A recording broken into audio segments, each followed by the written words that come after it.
Welcome back. You're listening to another episode of the What is Humans podcast. Today, Shane and I are joined by Hope Forman, collegiate athlete, attorney at law, ultramarathon runner, certified personal trainer, local Strava legend, and most recently, ice cream entrepreneur. Hope, what's going on? Hey guys, thanks for having me. Yeah, no problem. We're excited. Yeah, thanks for coming to our space. You know, I know it's early morning for all of us, maybe not for you. We were chatting on the way up. Sounds like you already got some miles in this morning. Yeah. I mean, the morning hours are kind of prime for me. Pretty sacred. You know, the 4 a.m. wake up is when a lot of the work gets done. So I'm already ready to go. And we'll definitely get into that for sure, what your like morning routine and your nightly routine are. But Shane, you want to start us off with that first question? Yeah, totally. I mean, Dennis listed off your different, roles that you've played in life and still play. But what would you say one role that you identify with today? I know that changes, but, with those lists, what do you identify with today? Yeah, I think honestly right now, like ultra runner is probably like ultra marathoner because that's a new like aspiration, uncharted territory for me that I'm like diving into kind of for the first time, and it's a little scary. And I think, just embracing that fear is a good thing, I like that. So for sure. Yeah, I love that. And it's definitely an ambitious goal, something that I'm interested in too, but it's definitely not something for the beginner to try. But let's maybe start with more from the beginning of what brought you into running a little bit. Yeah, I mean, we know this, but just for our audience at home, you're originally from Iowa, right? Mm-hmm. We're both from the Midwest who are from Missouri, which I feel like most people where we're at now in LA or people on the other coast consider us flyover states. But walk us through your growing up in Iowa. What's like... Also like soccer. Yeah. That family situation. Like were you in a competitive household? Like, was this an overachieving household? Like, what was that like? Yeah. I was having a conversation with a friend recently because I saw something that it was like, what does it feel like to grow up in a household where like love is just given and it's not like competitive, For me, not that my parents like push that on us. It's like, I think a lot of that was just like who I am as a person, very competitive, like go get everything that you want, like achieve, very driven. But I mean, I was just a physical child from the beginning, right? I wanted to be like moving my body outside, like with the boys. So I was playing tackle football. Right. I was, just like the rough and tumble little girl. And part of that was like, it was easier to talk to boys when you had things in common with them. Right. So I was like, already the wheels were turning. Like, how can I like get this working in my favor? And, I have an older brother. Okay. So that, kind of made it easy to jump into sports and everything. But I was the one who had, I think, more of a natural, like athletic inclination. Right. For him, it was friends and, building, connections through sport. And for me, it was just like, that was my emotional outlet. Yeah. And soccer became like the main driver in my life for a long time. And when college ended, I knew I was going to law school, but I didn't really know what else the future held for me. Right. And, from the age of 3 to 22, I played soccer. Yeah. Right. Who was I anymore? Exactly. Like my soccer career was over. I was never going to go pro, anything like that. I knew I wasn't ready to coach. Yeah. Too competitive. Same with us. And still physically being able to do it. It's hard to separate yourself. Right. So I was just like, I won't be a good coach yet. But I loved the routine. I loved the grind of like getting up. And back then it was like 5 a.m. wake ups. We were doing 3-a-days in college. You do your conditioning in the morning, small sided games in the afternoon, full scrimmages in the evening. Like that's what my schedule was. And preseason for me was like, this is the life. Oh, wow. All I'm doing is like working out, Yeah. playing soccer, hanging out with my friends. Yeah. No school though. Yes, Yeah, like yeah. classes hadn't started yet, right? Like I Yeah. loved that like 3-week period of preseason, That's which awesome. everyone else just like despised, you Right. know? And I was the one showing up at 5 a.m. like, let's fucking go. Go. Like Yeah. just probably irritating everybody. Sure. Yeah. But when that ended, it was like, who am I? What am I going to do? Mhm. Law school is competitive, but in a different way, and in a way that for me, I didn't think was like going to be conducive to be like competitive Right. in that. And that was the advice I got from the many attorneys I had in my life as Yeah. I was like going into law school, was like, build connections. Don't try to, just be the best and like crush everybody else. So Right. it's like, where do I channel all of this energy that I have? And Yeah. kept lifting, and then started running more. And I'll be honest, in college, I was not a distance athlete. Like Wow. I was like the beep test, 120s, stuff like that. Like Yeah. I loved Soccer's so sprinting. I Yeah. loved the sprinting. Yeah. And I was a center back, so I was on and I was off. Yeah, I was yeah. I was always yelling, bossing people around. But like, for running, I was an explosive athlete. Yeah. Anything more than a mile, I was like, oh gosh, do I have to? Like, all right, we'll Right. just like bare minimum grind through it. Right. Yeah. And then it was a couple miles before lifting, and then it turned into a marathon. Right. And then now I'm Yeah. like, I don't even know how many marathons I've run at this point. Right. Over 10, Wow. I'd say. And sometimes, that's races, and that's also just like going out with my friends on a random Saturday Just and to do running it. 26.2 miles. Yeah, And then, going about the rest of our day. And so, now the new hurdle is extending beyond the marathon distance. Right. And No, thanks for kind of You want us to running recap? through that that background, what got you into running. It feels so similar to me, at least. I was that like sprinter guy, and it was same thing of like, okay, post soccer, who am I? Like, what do I want to do? It's like that's all I knew. And running was a great outlet for me. And I, question, was it the love of soccer? And this is what I want to ask you, or is it like was it the team dynamics? Was it the like competitive outlet? It could be both.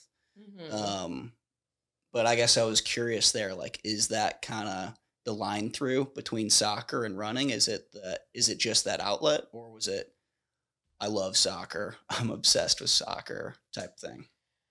I definitely, like, soccer was Yeah. my first love. Yeah.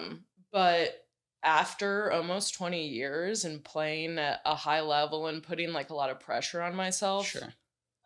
I was kind of done. Right, I was right. ready to like step away. Yeah. I was ready to see like who else I could be and Other what than else I could that, yeah. accomplish. And I mean, and there were scary times too. Like, Yeah. and especially, your senior season, you're thinking like every game could be your last type of Right. thing. And it did start off just like, what do I do with this energy, this competitive, like, and even just competing with myself, like, Sure. Yeah. but it became something so much more for me mentally in terms of just, I would be running and I would have things like click for me from like law school lecture that like hadn't made sense before. Right. That's transitioned through like things at work where it's like, I have this, problem that I've been working through, and then I'll be on a run and like something clicks. Yeah. To, emotional, psychological things, like just that mental or that like internal monologue that I have while I'm running is so therapeutic Yeah. and gives you that real space for like introspection if you're willing to like get to that level. Yeah. Completely agree.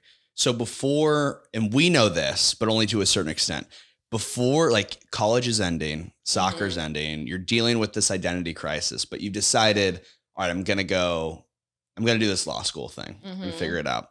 We had mentioned this before because I had talked to you about it, but walk us through like kind of that summer internship before moving out of the Midwest to LA.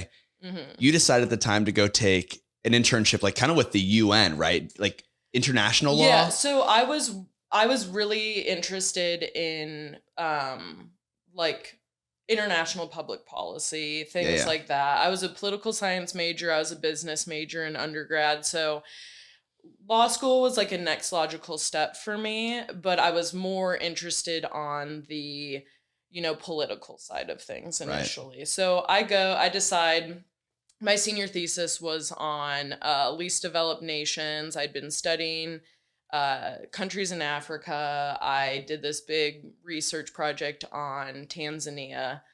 The statistics that came out from my research were like not great. Like anytime you're getting data out of like lesser developed countries, it's pretty difficult. Right. So I was like, I'm gonna go. Okay. I'm gonna go and like I'm gonna do some surveying on my own. I'm gonna do some like work while I'm there. And ended up getting connected with an orphanage that I worked at for the entire time I was there. Yeah. I was teaching English and math to about like 40 students and they were all between the ages of like 2 and 10. Wow. Sharing one like classroom, Right. one building, one teacher who like, I don't know if she had credentials and who could be equipped to handle kids that age range, Right. like just so different. And it was such an eye-opening experience in so many ways in terms of learning about other people. And also like you don't know as much as you think you do, especially at 22. Like I look back at how I approach some of those things and I just cringe, but also, I mean, it's like, how would I have really known any better at 22?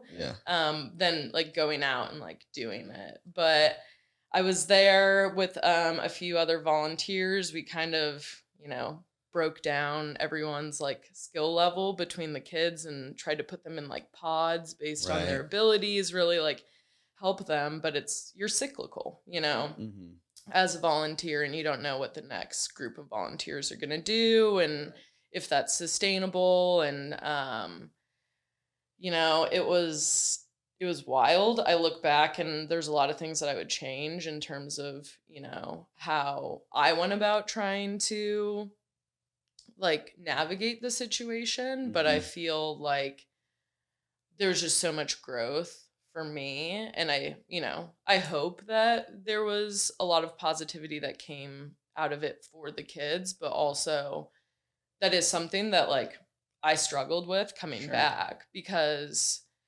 you don't realize while you're there, you're just like, you want to love these kids and show them so much compassion. But then also realizing like these are kids who have been highly traumatized once. And now they're being thrown into this cycle of volunteers coming in and out of their lives. And how much more is that like damaging them versus like, are you actually helping them? And like to this day, like, I don't really know, because like, I do know that like for me and for a couple of the kids, like me leaving was like pretty traumatic. But hopefully some of the things that we like instilled, stuck around and was able to be beneficial for their lives. But I did start a girls soccer team while I was there, because on the first day, boys told me that I couldn't play with them. Wow. Because I was a girl. So here I am, like collegiate athlete, like being told I was a 4-year starter. Like these kids, like 9 years old, won't let me play soccer with them. I'm like, this isn't happening. Not gonna happen. So partnered with a local NGO and was just like, how do I get some supplies for these girls to like play soccer, and less about, developing any skills, but that sense of like empowerment and feeling like I can do, whatever I want, because that's what sport gave me. Yeah, definitely. Completely. And I think that like you talked about that cyclical nature of like, you don't know kind of what stuck. I'm sure there's impacted you, at least those young girls playing soccer. I'm sure there's resemblance of Hope, still playing soccer. I wouldn't beat yourself up, or should be proud of that, experience. You talked about like the growth that you experienced in that time. I'm sure it was so humbling, but could you talk a little bit more about kind of what led you next and what you did learn from that experience? Yeah. I mean, I think it kind of like jaded me a little bit. I mean, I Yeah. came back and I was you go from, you know, sub-Saharan Africa to Right. Orange County, California. Yeah. Hard. I mean, the reverse culture shock was way worse for me Right. coming back. And just, nothing against my like class.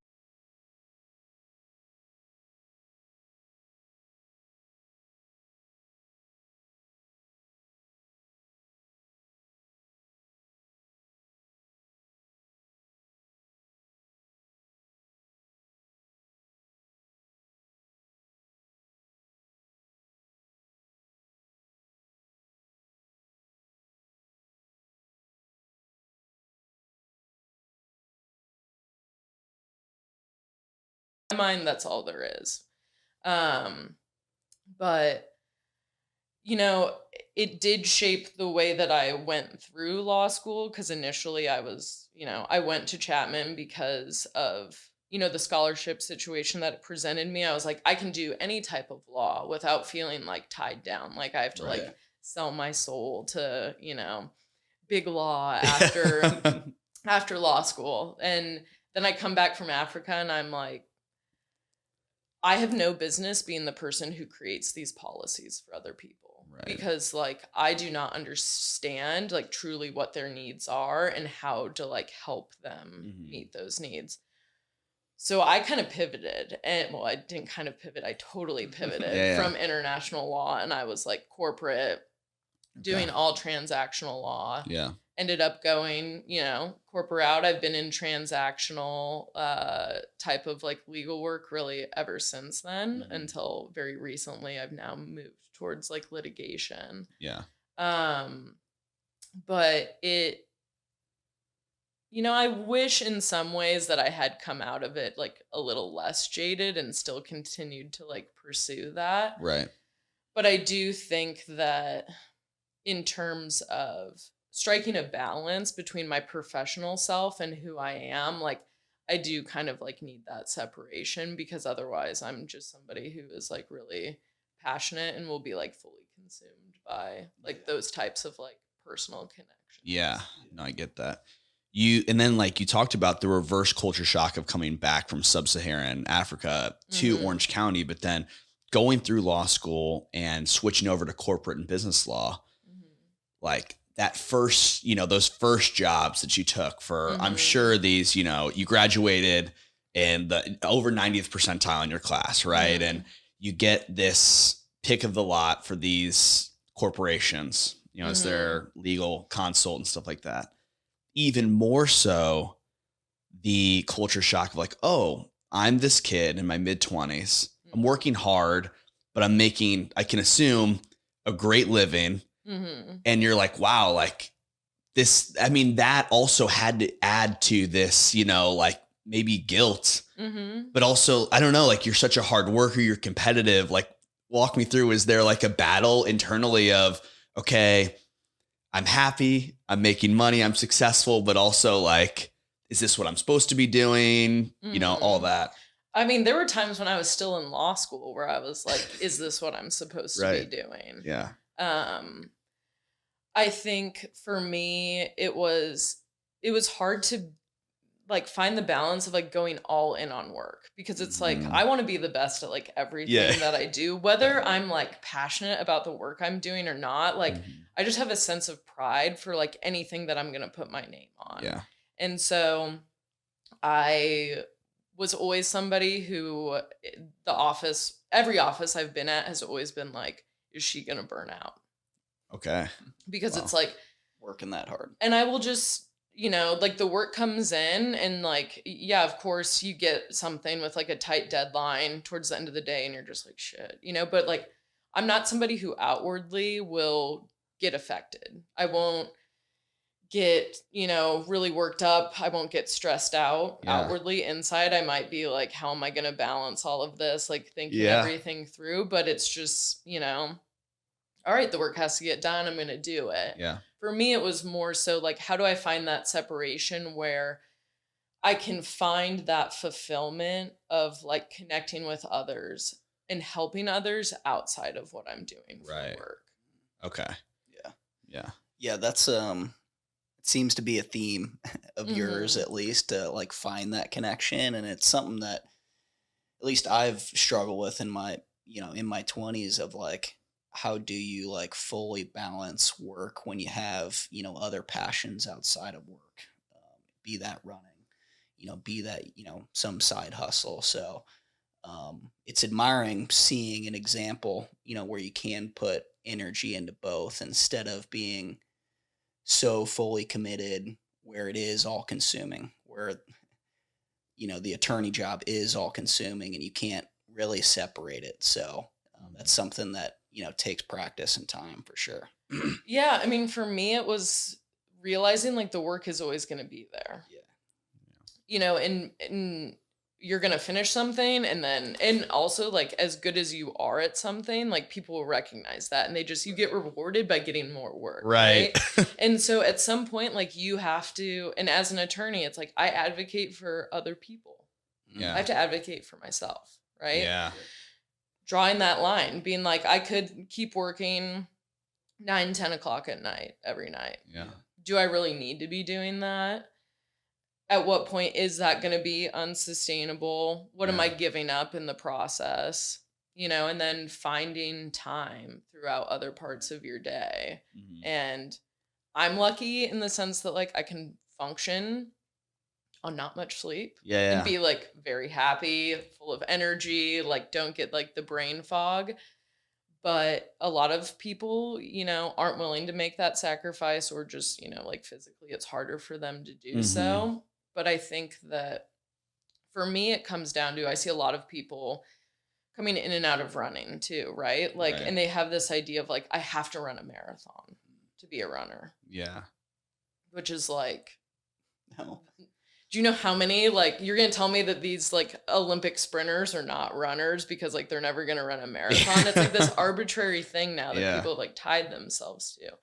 But you see it when like the training gets like tough, or it's towards the end of a cycle, and they're just like, they're so burnt out. Mhm. They're so injured, because it's like they either went like way too hard, way too fast. And it's like, I ran for like a couple years before I ran a marathon, Yeah. but I see people coming in from 0 to like, I'm gonna run a marathon in a year. And it's like, unless it's something that like you really want to do for you, you're gonna like stress yourself out and have more of a like inner conflict, and Mhm. kind of just feel this lack of alignment and force in terms of like you're making yourself do this Yeah. because it's not something that like truly resonates with you. It's Yeah, some it's like not external. sustainable. Yeah. Yeah. So figuring out like what those things are for you. Yeah. It sounds like your one job, or maybe it was your first or second job outside of law school, that wasn't sustainable for you. It Mhm. was super long hours. Mm-hmm. Talk to me about, that thought process to move in out here full time. Mm-hmm. And it sounds like you prioritize more of a work life balance, but Mm-hmm. walk me through that decision making. I'm sure you left money on the table at the same time too. Yeah, I mean, I think like the first firm that I left, for me, it was just kind of like lack of being valued. Like I saw it was very like structured in terms Right. of our reviews. You see like you're in the 99th percentile for billable hours and what people are saying in terms of your work product. Right. And then, you get your bonus and you see like the money, right? Like, but I'm going to ask more questions. Like, what is this compared to like my peers? Sure. Mhm. And when you see that you're getting like 1-2% more than somebody who's doing like the median amount Yeah. of like work and like work product, it's like, well, why am I killing myself for Yeah. this? Like, Mhm. all right, well, I'll go somewhere where there's like more of a reward Yeah. for the work that I'm doing. And then it was also like a status thing for me. Right. Being in certain types of law other than others might be, there's hierarchies sure. with Right. everything, Sure. right? And what people Yeah. perceive as being like difficult, or a higher echelon, and it's like, but if you don't really like it, and it goes back to the like running a marathon thing, it's like Yeah. I can say that I'm this or that type of an attorney, and like sure people are like impressed, but if at the end of the day I'm like not feeling fulfilled with the work that I'm doing, like those long hours feel 20-30% longer every Yeah, day, Right. sure. you know? Yeah. So it's just figuring out like what really matters to you, and is it the Yeah. money, and is it the money's great. Money allows you to do a lot of things, and Yeah. I'm not going to like advocate for people to like get paid less than they're worth or Yeah, like, yeah. you know, Right. like really put themselves in dire straits, but like there are other ways to make money work. Mhm. One thing you can't really stretch very much is time. And like we're all up against, you know, the clock. So Yeah, for sure. Yeah. The one thing I was interested in too, and seems like something that you've developed throughout this process, right? Whether that's in your career, running, et cetera, is you have, it seems like a good internal ability to understand what's most important to you and going after things that you want to go do or leaving things that are no longer serving you. mm-hmm. When you're talking about a law firm or you're talking about playing on a team like in soccer, running's kind of an individual sport. It can be, but also it's social as well. I'm just kind of interested in that theme of like, do you feel that you have a really good ability to know your values and what's most important to you, and kind of without worrying about outside voices or external pressure, like what will people think of me if I do this? What will my law firm say if I want to leave, or all these different things? It seems like you have a very good ability to be like, I'm going to go do this because this is important to me. I don't really care what.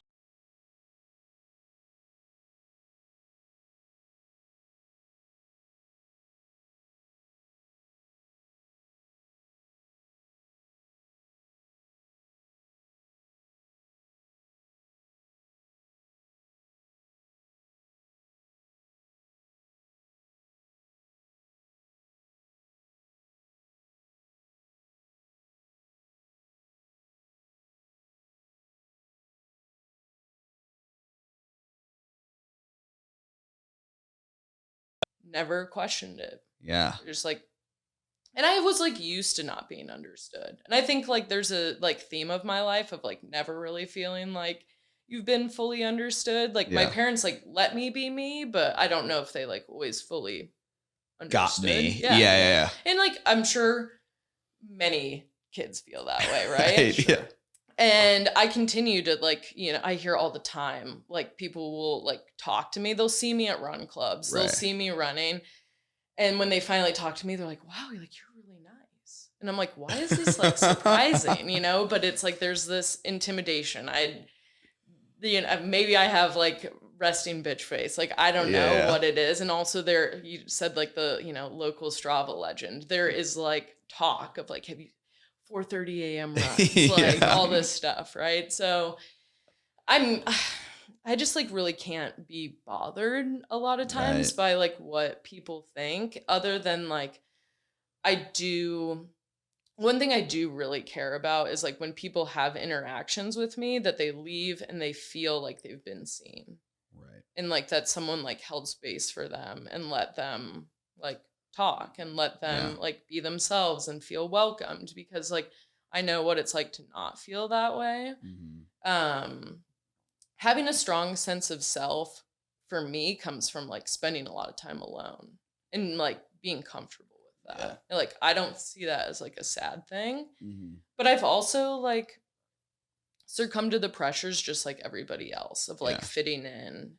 And then it just comes to a breaking point for me with like, I think other people might be either like the standard is really what they want to do, or they're more willing to accept that like that's the safe thing and that's what they need to be doing. Yeah. I've tried and it's just not for me, you know, and at one point it's just like, okay, I have to go back. I just have to be in alignment with myself. And it's like, I've been through some like really hard things to like get there. You know, I struggled with 4 or 5 years of an eating disorder, like in silence, like by myself, like figuring it out. I like left a relationship of 4 years, like at a time when like all of my other friends are like getting married and like Right. settling down and being like, I feel a lack of like there's a lack of alignment in this relationship and like I have to leave. Yeah. You know, like that's hard to do when no one like does something wrong. Right. But it just doesn't resonate with like who I am. And it's like, it's hard to let people down. It's hard to like hurt other people. But also, one, that person doesn't deserve to be with somebody who's like not really in it. Yeah. You know, like, and then also like I deserve to have something that's like in alignment with me and who I am. Yeah. And it's hard. It's like, it's not easy, but it's just like, it's like any other muscle. It's like self-discipline. It's something that you have to like be conscious of and like work towards. Yeah. I don't know like what to describe that as. It's like seems like it's grace like that you're giving yourself, but it's also like you're like almost like feeding like internally like what you need. If it is leaving something, if it is like this job or this relationship or really like my passion to do something. It seems like you've been at least been practicing this. You know, it's hard to truly master this, but you've been allowing yourself to be curious, be interested in this new thing, and it transfers across multiple domains of your life to running, work, to play. So that's cool, and I think it's something we all can practice, though, for sure. Yeah. So then as you're at the law firm, you're crushing it, right? You begin to slowly, like you said, kind of in the beginning, pick up running, right? You're running, you know, while lifting. You're kind of like, you never were a long distance runner, but, you know, maybe you're getting some added benefits of running a little bit longer, you know? What was kind of, you even mentioned running for 2 years before doing your first marathon. Now you've done probably somewhere at least over 10 marathons. I mean, it's the same thing. You talk so casually about, you know, these accomplishments that you've done, but at the same time, it's like, you're not an overnight success where you know, can just get up at 4:30 in the morning, run a 7-minute pace, you know, for X amount of miles. You did this this is years in the making, Right. and hard work and dedication. Talk about like your routine of like, okay, here's the law firm. I'm going to get up at this amount of time and run every day, you know, or however many days you run, to kind of build this engine and fuel this passion for running. I think it came from, I think a lot of like my progress in running came from the lack of alignment in other things in my life. Wow. Yeah. It was like an escape a little bit. And it was like, it was easy for me to get up earlier and earlier to prioritize this, because I was like, this is when I feel the most like aligned with myself. But also, I just have this mentality for me where it's like, it is very important for me to do something really hard first thing in the morning. Right. And I feel like it sets the tone for the rest of my day, where it's like, if I can accomplish something physically that honestly a very small percentage of the population like can do, like it is like something that, I mean, for context, like this morning I did like an hour-long speed session. Right. Getting up to like, you know, sub 6 paces at 4:30 in the morning. Like, not easy to do, right? But if I can do that, I know that whatever happens in my day, professionally, personally, I can deal with it, because I've already done something that is so incredibly difficult. And for me, it's like, it just gives me that confidence, you know, and also it allows me to show up better for the people in my life, like having like already gotten that out of the way, you know. I'm less competitive when I get to work, because I've done that. And it's like this Right. quiet confidence that you like kind of have. It's not like I don't need to go into the office and like tell people, you know, like, hey, guess what? I ran like 10 miles this morning. Yeah. Actually, I kind of hate when people find out about it at work because then it just becomes this like, oh, how like you have a 15-mile run this morning? And then sometimes it's like, if I'm marathon training, like I did run 15 miles before I Yeah. came in, you know, and it's like, yeah, you know, just like you feel weird. Like you Yeah, yeah. know that it's not like the norm what people Right, are right. doing, but it, you know, it's just something that like really grounds me and puts me in touch with myself. And it's also like that's an hour to 2 hours every morning, first thing that like is uninterrupted. Nobody Yeah. is emailing me for something at work at that time. No Right. client is calling me. No one needs anything from me. So I don't Yeah. have to feel guilty about it.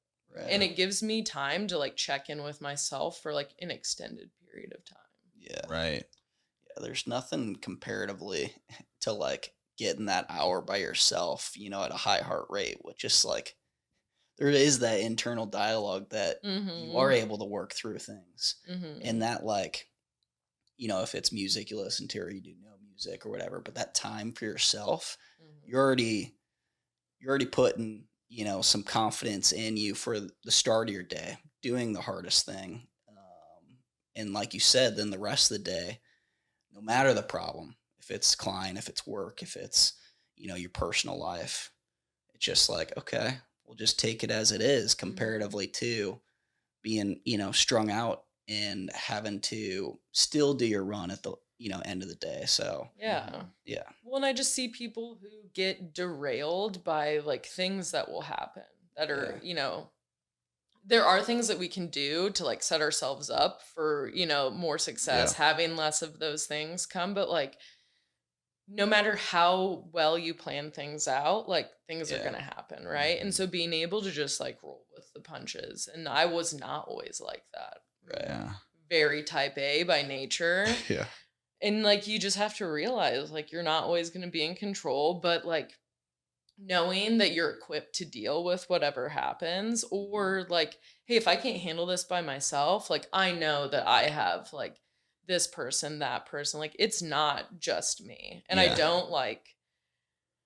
I don't just like pull all of this from within. You know, there Yeah. are external like forces and people in my life that are huge motivators for me. For sure.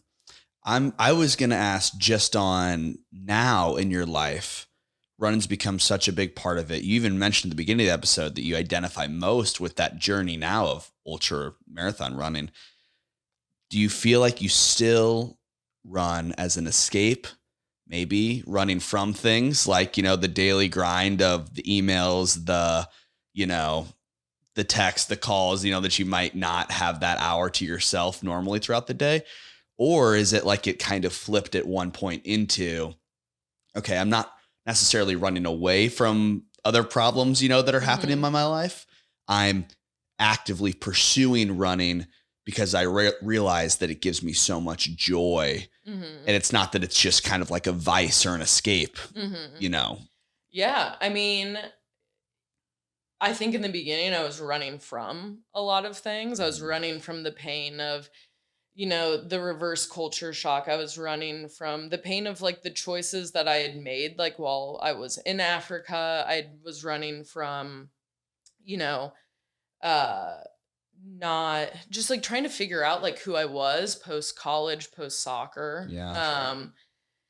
And that like identity, I was running away Yeah. from that identity crisis. Now I'm running towards all of these like Yeah. different things that I see, and running is like a gateway into those things, into those relationships, those connections, those opportunities. And you know, it's full circle for sure. Yeah. But not every run is, you know, positive. There's times when I'm like definitely trying to escape. Yeah. There's times when I don't want to do it. Mm-hmm.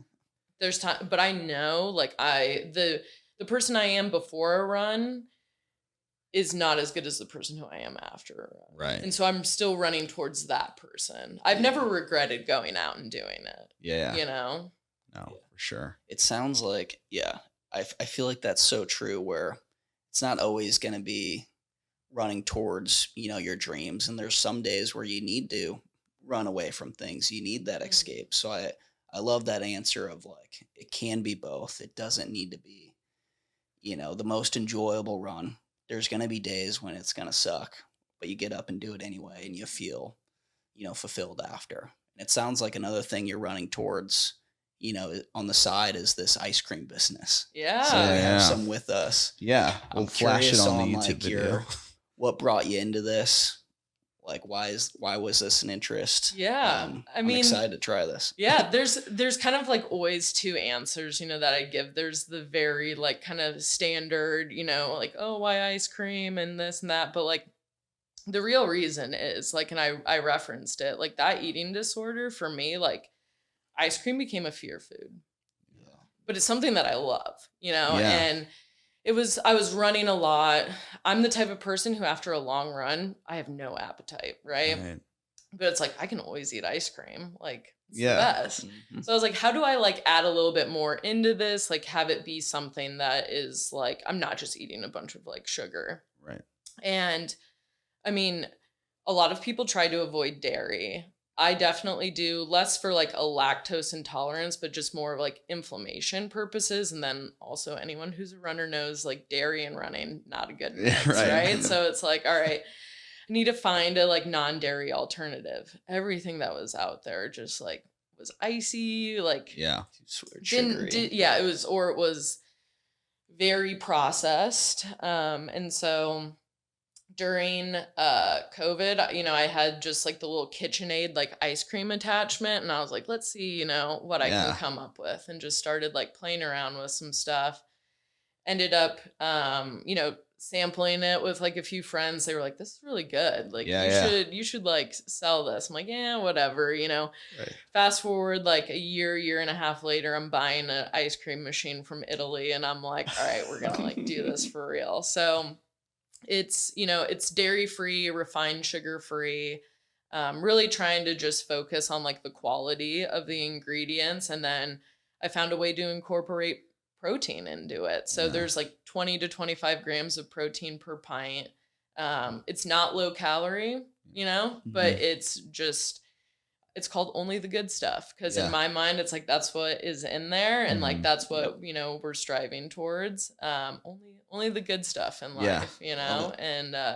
and even though I don't live by that, I know that like bad things are going to happen. And like the bad things are where the growth comes from. But like, this is born out of something that was like a really dark period of my life, Yeah.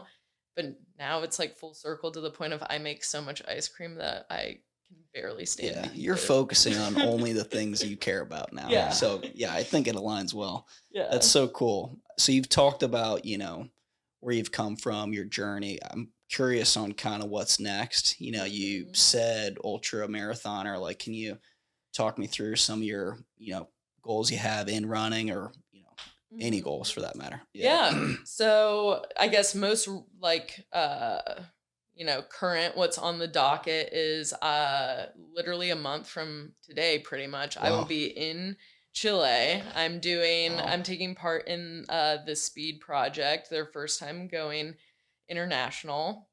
I think it's like 345 miles total. Through the desert, through some mountains, like it's gonna be wild.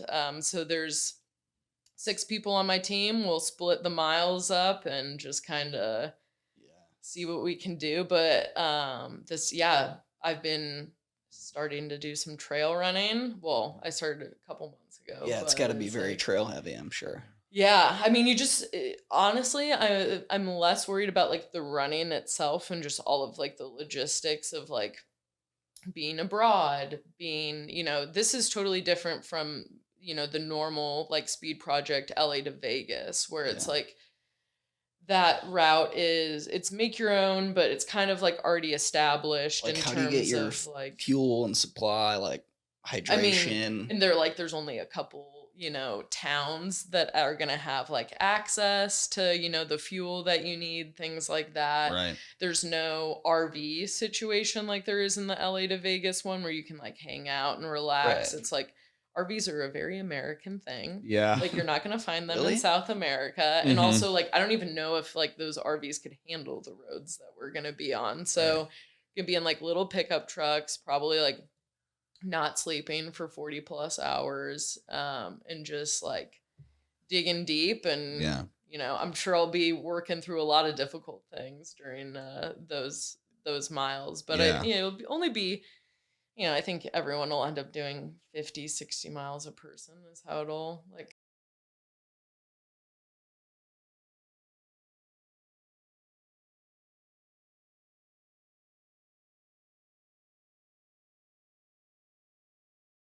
Okay, get up and run. Wow. Because That's that might happen. Yeah, You know, and for it's sure. like you're gonna be exhausted and it's like, all right, go crank out 5 miles and you can come back and sleep. Yeah. I mean, as part of this, I mean, the thing that I'm most impressed and amazed with that I think people that are listening and viewing that I want to know more about, but also it's like these different challenges and opportunities that have come up throughout your life, either from bad things like you mentioned, the eating disorder that you struggled with, and then creating the ice cream company out of that, really running originally from an identity crisis, and now this opportunity to run in an ultra marathon. It's this full circle moments, right? Mhm. How most people, I would argue, in the population have things happen to them, or they have things that they want to do, and they sit there for years and years and years. I'm going to do it tomorrow. Or something bad's happening and they say, I'm going to get help. At some point, I'm going to talk to somebody. I'm going to figure this out.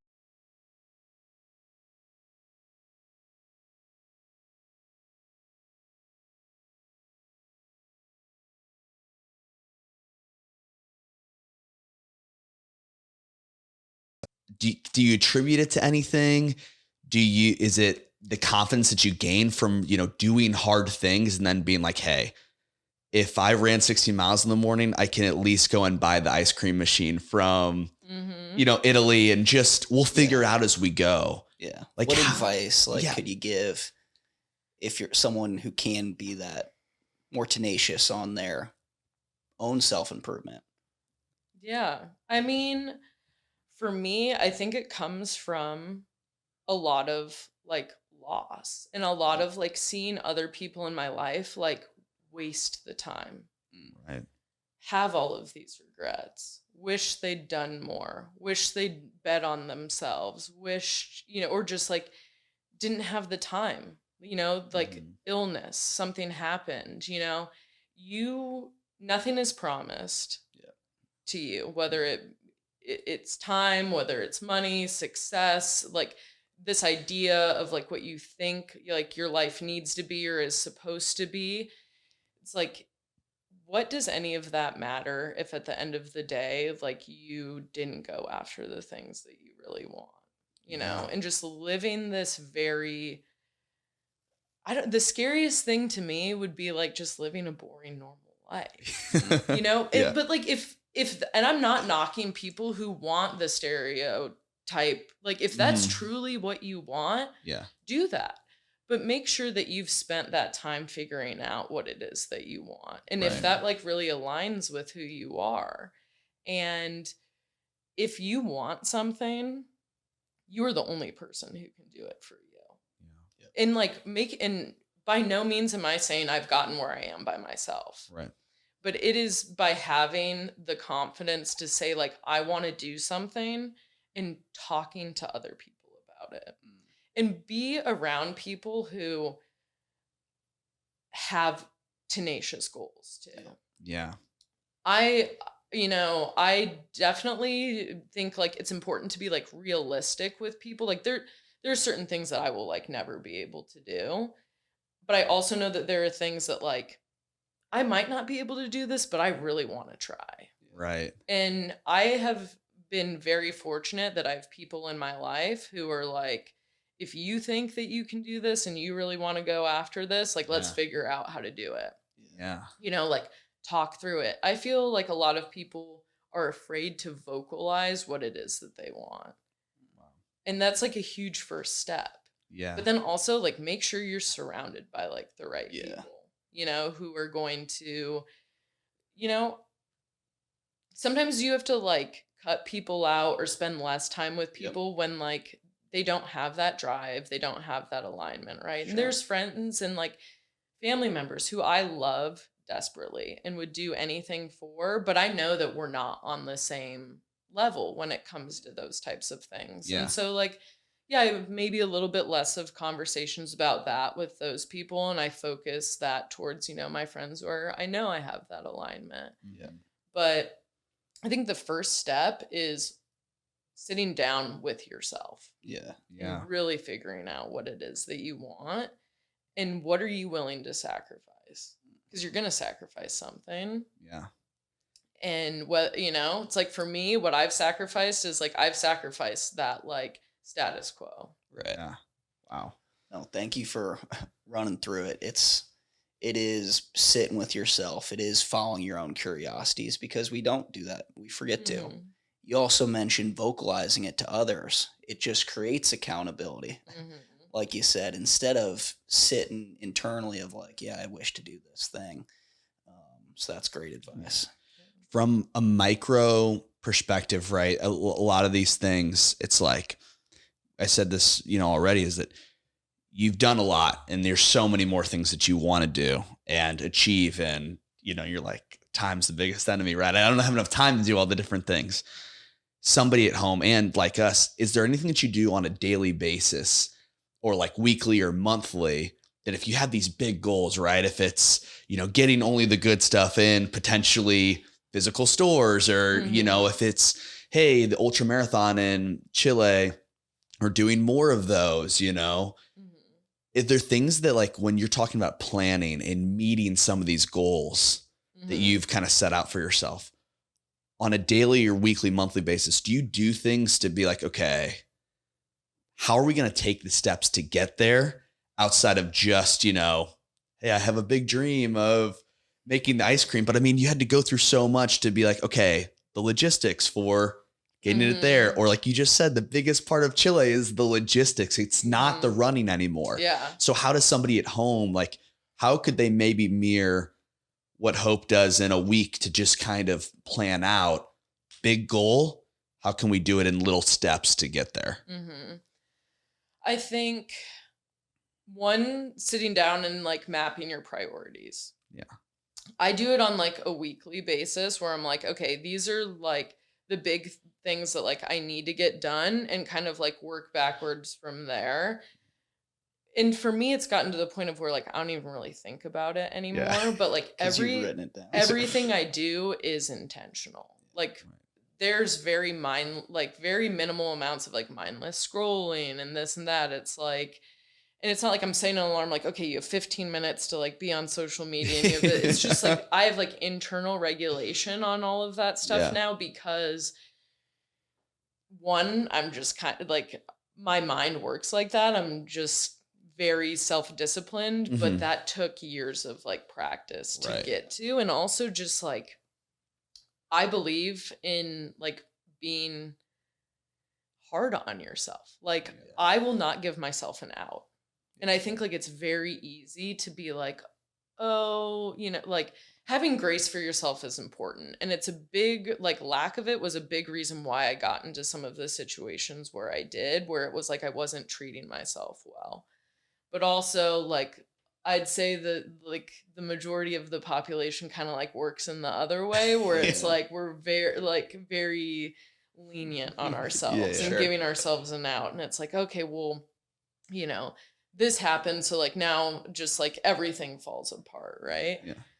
I do think that it is goal setting, and I think it comes down to like knowing who you are and being honest with who you are in that goal setting and like and maybe that's like working with a life coach. Maybe that's working with someone who can be like, what are your goals and what is your like personality type in order to like best accomplish them? Because I don't think it's like one size fits all. Like I know that I'm an outlier in that regard, where I Yeah. just have this like very, whatever that mechanism is that like keeps me in check with things is just like very strong. And sometimes it's like not always coming from a positive place. And I have to like, reset my mindset too, where it's, I think set the goal, figure out like milestones to like achieving it. Yeah. And then the next part is like finding the right people to like help you get there, whether it's friends and family, whether it's a life coach, whether it's a therapist, whether, Sure. all of these different things. Yeah. Well, thank you for, I think that's a great place to Yeah. kind of wrap this, but thanks for being vulnerable with us. You gave awesome advice. I'm super excited for your upcoming races, and only the good stuff. We'll be definitely supporting you. Yeah. Thanks. And when this releases, you'll actually have already ran that. So at that time, we'll definitely link like where we can see, the documentary. Yep. We'll have links in there where you can get only the good stuff and where that's available at. So, I mean, I don't know, your journey is just so inspiring and cool that it's like, I do want to like follow. Yeah. Only just starting to. Yeah. Hey, anything you guys want to see, want to chat about, I'm happy to talk about anything. So as you can see, I'm pretty open book. So, Well, thanks so much. I think that wraps another week of What is Humans. Thanks, guys.